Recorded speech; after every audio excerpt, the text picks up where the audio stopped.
Балаңыз 6 айында туылғандағы салмағын 2 еселеу керек, 1 жасында 3 еселеу керек. Бұл нәрсе іштегі желдің жиналуын болдырмайды және баланың былайша айтқанда жел шығаруына көз септігін тигізетін болады.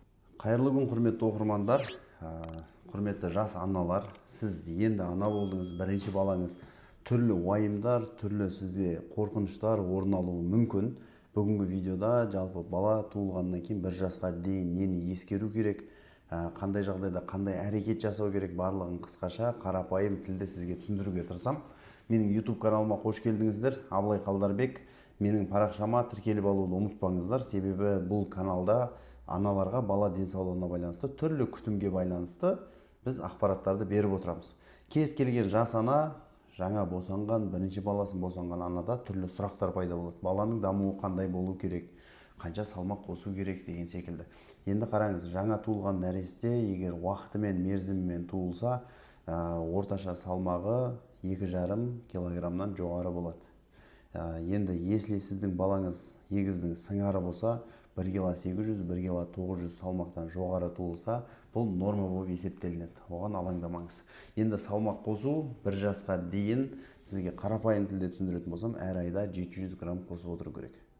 Бұл орташа есеппен. Былайша айтқанда, сіздің балаңыз 6 айында туылғандағы салмағын 2 еселеу керек, 1 жасында 3 еселеу керек. Бұл норма болып есептелінеді. Ал сіз нақты есептегіңіз келсе, бірінші айында бала 750 грамм қосады, екінші айында 800 грамм, үшінші айында 750, төртінші айда 700, 650, 600 солай кете береді. Былайша айтқанда, орташа есеппен бір күнде 10-12 грамм салмақ сіздің балаңыз қосып отыру керек. Баланың үлкен дәреті, тоқталатын болсақ, туылғаннан кейін күнделікті шығып отырады. Бір күнде 2 рет, 3 ретке дейін, 4 ретке дейін шығу, ол норма болып есептелінеді. Оған қорықпай ақ қойыңыз. Дәреттің консистенциясы да және түсі де бала ерте жаста кезде өзгеріп отыруы мүмкін. Бұл омыраудағы сүттің құрамына баланың жалпы ішек құрылысының, асқазан ішек құрылысының дамуына байланысты өзгерістердің салдарынан болуы мүмкін. Енді жаңа туылған нәрестелер аурушаңдығына байланысты не болуы мүмкін? Бала туылғаннан кейін негізі көп жағдайда 1 айдан аса 1,5 айлығында уже кишечный колики пайда болады. Яғни сіздің балаңыз мазасыз болады, іші желденуіне байланысты көп жылайды.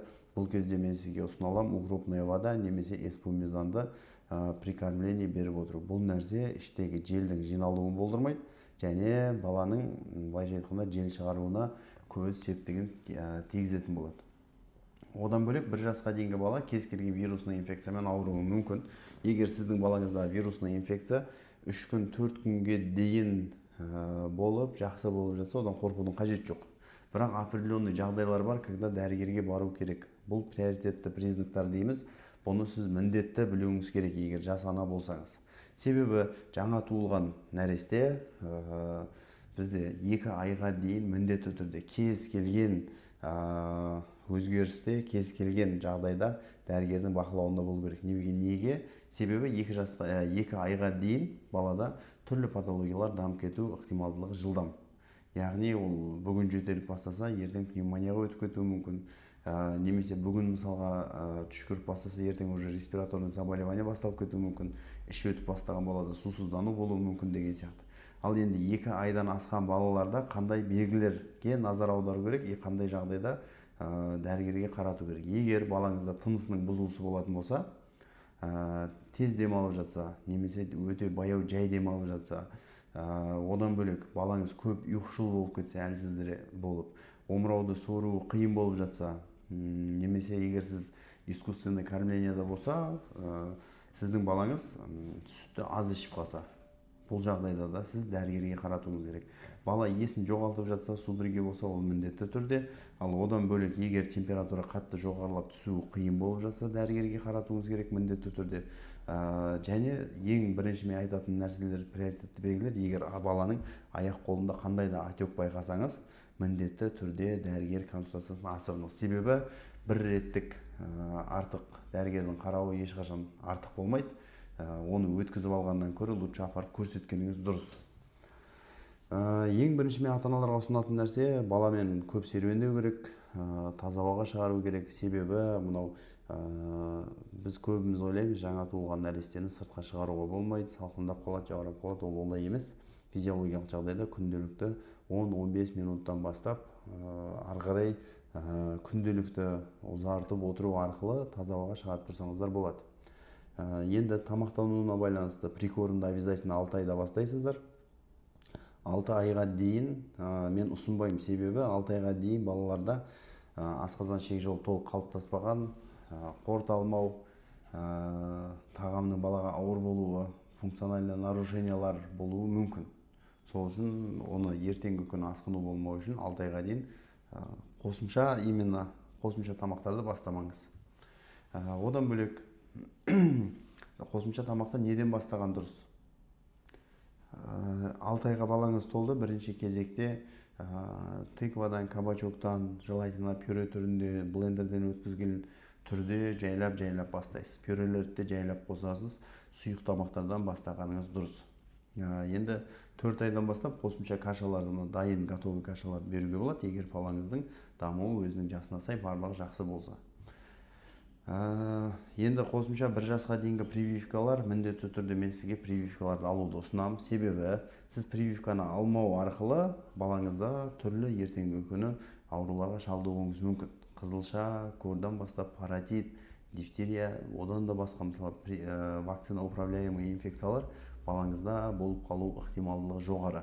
Сол үшін егер балаңыздың салмақ қосуы, неврологический статусы барлығы жақсы болса, прививкадан бас тартпаңыздар. Одан кейінгі баланың жалпы бөлмесі. Температура, оптимальная температура 22-23 градус. 18 бен негізі 23 арасы дейміз, но 22-23 это оптимальная температура жаңа туылған нәрестеге. Одан бөлек күнделікті таңертең кешкісін проветривание міндетті түрде жасалыну керек, влажный уборка міндетті түрде комнатаға жасалыну керек. Және бала ұйықтаған уақытта ең мен ата-аналарға 1 жасқа дейін айтатын кеңесім, баланың жанында ешқандай артық заттар болмасын. Ол жастық, жаңағы жамылатын несі болсын, көрпесі болсын, немесе жаңағы пододеяльник, одеял болсын, простыня болсын, ондай артық нәрсе, ойыншықтар, еш нәрсе болмау керек. Неге? Оны бала біріншіден тұншығып қалуы мүмкін. Синдром внезапной смерти дейді. Бала аунаған уақытта жанындағы нәрселерге оралып қалуы мүмкін, тұншығып қалуы мүмкін, соның астында қалып кетуі мүмкін. Себебі түнгі уақытта сіз қатты ұйықтап кетуіңіз мүмкін. Байқалмай қалсаңыз, арты, яғни одан кейінгі жағдай өте өкінішті болуы мүмкін. Сол үшін бұны қатаң сақтаңыздар. Енді именно балалардағы заболеваниялар бойынша қосымша ақпараттарды мен келесі видеоларда салам. Ал именно баладағы жалпы иммунитет қалай қалыптасады, қандай витаминдер беру керек. Егер сіздің балаңызда дефицит болмаса, ешқандай витамин берудің қажет жоқ. Егер балаңызда 3 айында, 6 айында тапсырған жалпы қан анализінде ферритин железаларыңызда төмен деңгей болатын болса, қосымша қосуыңызға болады. Бір ғана витамин балаға беруге болатын, ол витамин D. Қалғандарының барлығы көрсеткіш бойынша. Ал қалған қосымша поливитамин екен, андай екен деген сияқты баттың, фирманың витаминдерін алып беруді мүлдем сіздің балаңызға мен ұсынбаймын. Себебі оның барлығы пайдасынан зиянын келтіруі мүмкін. Осы нәрсені түсініп алыңыз, балада иммунитет ол дегеніміз тамақтануынан, прогулкадан, таза ауадан және сіздің бөлген көңіліңізден қалыптасады. Сол үшін 1 жасқа дейінгі балада түрлі нәрселер болуы мүмкін, респираторлық заболеваниемен жиі ауыруы мүмкін, 2 айда 1 рет ауыруы мүмкін, ол нормальный процесс. Қосымша сұрақтарыңыз болса төменге қалдырыңыздар, менің парақшама тіркеліп алыңыз. Дәл осы YouTube каналда сіздің балаңыздың денсаулығына байланысты түрлі ақпараттарды береміз.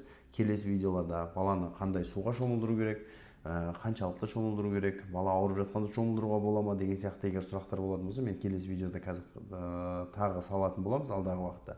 Сіз өзіңіздің балаңыздың денсаулығына байланысты сұрақты комментарийге жазып кетіңіз.